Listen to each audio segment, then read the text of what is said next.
I waited so many years, avoided every single spoiler in hopes to play Ghost of Tsushima myself because everyone talked about what a masterpiece it was. I finally got to play it since it launched on PC. Honestly, I have contemplated making this video because Ghost of Tsushima is an extremely loved game, and before you get triggered by the title, please let me make a few things clear.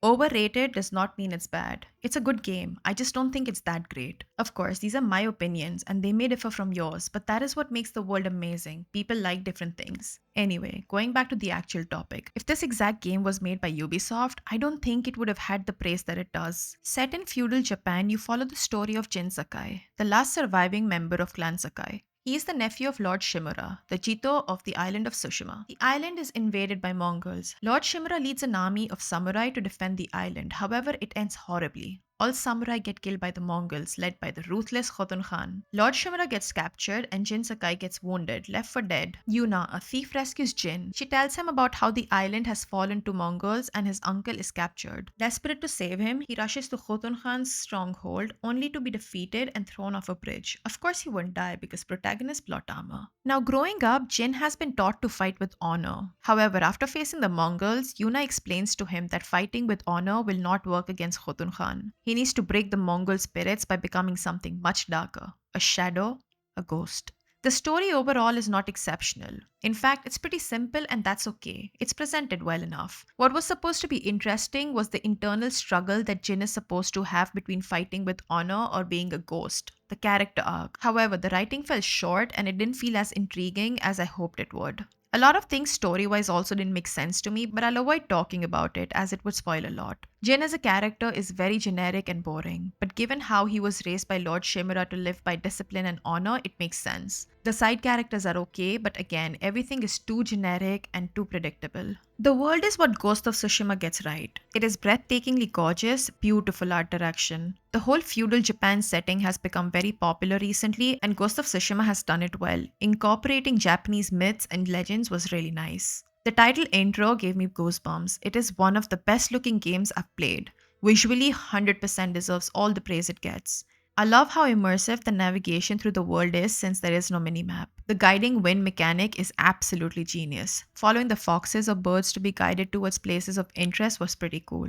You can find collectibles, you can find charms to give Jin passive perks, you can strike bamboo at some places to increase resolve, you can find places to meditate and write haikus, or you can find hot springs to see Jin's butt cheeks, increase your maximum health. You can even go liberate villages controlled by Mongols. With that being said, after a point, nothing feels that interesting. It is all too repetitive. Everything ends up feeling like a chore. Literally a Ubisoft open world experience. There were moments where the world felt a bit bland because it isn't as interactive as I hoped it would be, but that's probably just because I was spoiled by the Red Dead Redemption 2 open world. Side missions were boring. I couldn't do more than a few. Again, repetitive. The side missions given by your companion characters were decent despite being repetitive and always following the same format. It had some story at least. The Mythic Tale side quests were nice because you unlock unique armor and combat techniques. Sadly, most main missions are also repetitive. I also hate how constrained the main missions are. You divert from the path by even a few meters and you'll immediately have text asking you to return to the main mission. The combat was fun. You have your basic light attack, heavy attack, dodge and parry. You can build up your resolve to either heal yourself or perform special combat techniques that you learn. There is a standoff mechanic which can result in cinematic fatal strikes against multiple enemies provided your reflex is good. There are 4 different stances you can unlock which help against specific enemy types. Stone stands for swordsmen, water stands for shielded enemies,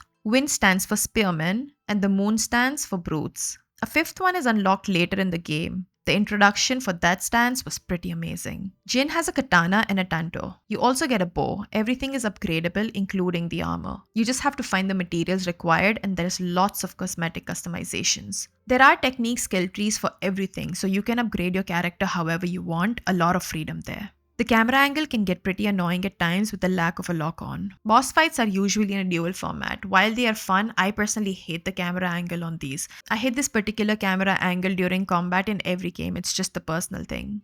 The stealth was just okay, nothing revolutionary, and clearly not as good as the main combat. Like, it would be completely fine if Jin always stayed a proper samurai, but the whole focus on Jin becoming the Ghost of Tsushima makes me wish it evolved into something more. The tools and all are cool. You have your kunai, smoke bombs, different distraction items, with a few more things being unlocked later in the game. The enemy AI is so dumb, it's another reason I think it is secretly a Ubisoft game. I didn't play the multiplayer as it required a PSN account, so I can't comment on that. Again, Ghost of Tsushima is not a bad game. It's a good samurai game if that's what you want, but it could be so much better. The repetitive gameplay loop is my biggest problem with this game. Apart from a fantastic looking world, nothing felt new about this game. Like I said before, if this exact game was published by Ubisoft and not Sony, it really wouldn't have done as good as it did.